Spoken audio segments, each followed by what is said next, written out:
When we walked in to border control, yeah, we already saw like a corner full of Muslims sitting there. Yeah, they were like, we've been here for like 3 or 4 hours. We were like, oh. what? Like, no way. Yeah. And you just sat down and you just started talking. I just started talking to everyone. I just stayed still. I just like stood and was like, you know what? I'm not gonna show them any contentness.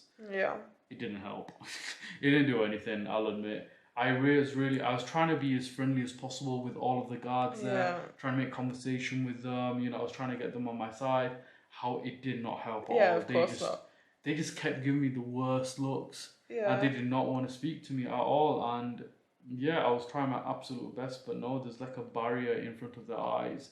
There's like a huge wall. So we waited for ages. We made loads of friends, alhamdulillah, so that was really nice. From the Muslims, so that was pretty chill. Some guys were getting pulled in for interviews like 3 or 4 times. Like they kept getting pulled in and out.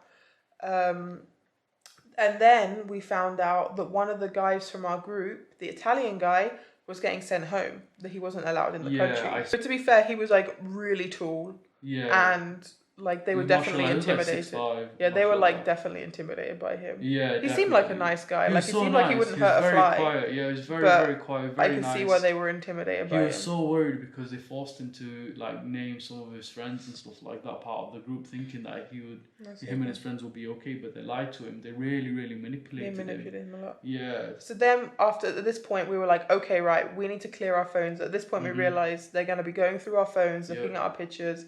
So we had to clear our phones, which honestly, I never told you this, but I didn't clear my phone completely up until the last minute we got called in for the interview.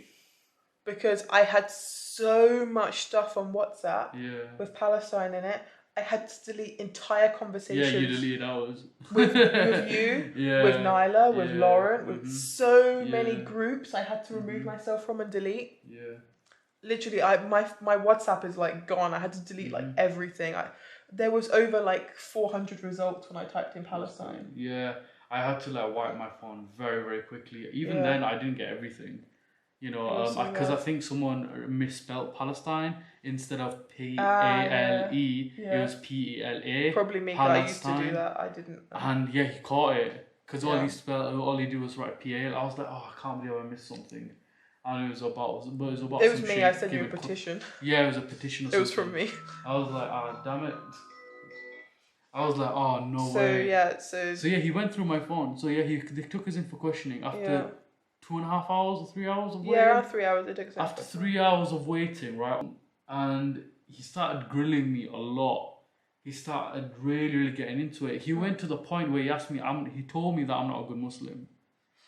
That's what he was trying to get a reaction from me. He was trying to make me really angry.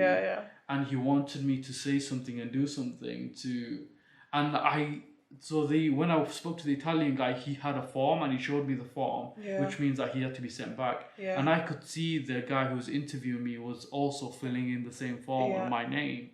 And he was really getting into it. So he was getting ready to send us back.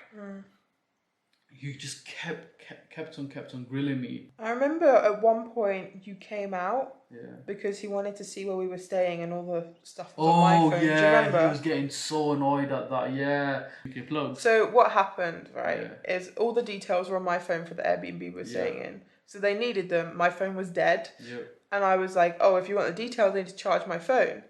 And he was like, well, go charge it. And I was like, I can't because your plug sockets are different to mine. I've got an English plug. And he went, English plug work in the plug socket. So Sultan, thinking that I was the one that couldn't put it in.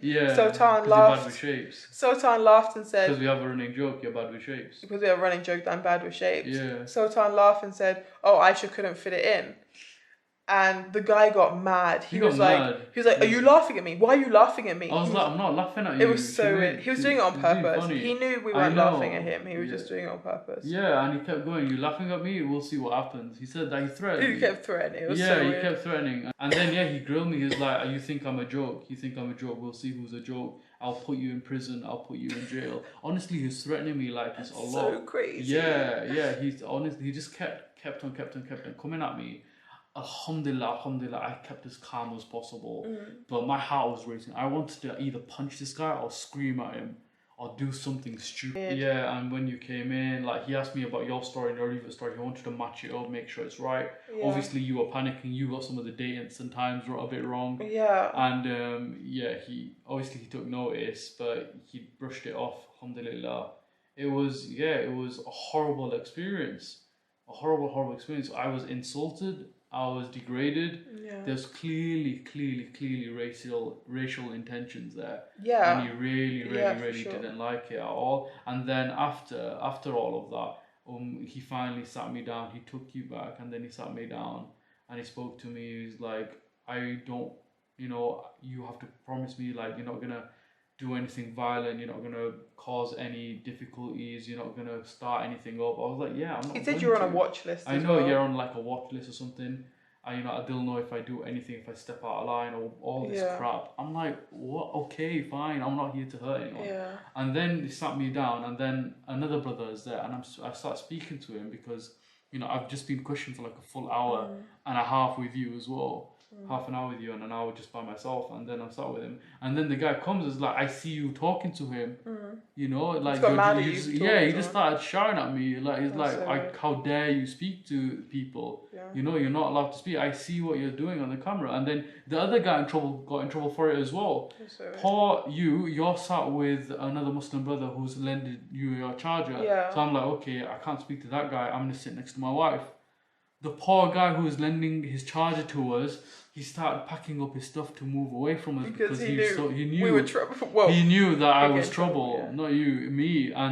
But as soon as our brother stood up, we're like, after packing his things, the interrogator came in again, and he started grilling the brother. He's saying, were you talking to these people? I'm like, oh my God. So we've been talking to these people for the last honestly, 5 hours. He comes to me, the interrogator's like, everything you do is a mistake. Yeah. And I just look at him like, oh my days, alhamdulillah, I really don't want to hit you. Yeah, alhamdulillah, we got let through probably around 3-4 a.m. in the morning. 5 hours we were waiting for, so around 3-4 in the morning we ended up being let out, and our poor driver had to wait for hours for us. He was there for like 3 hours. And that was our experience in the airport. Alhamdulillah.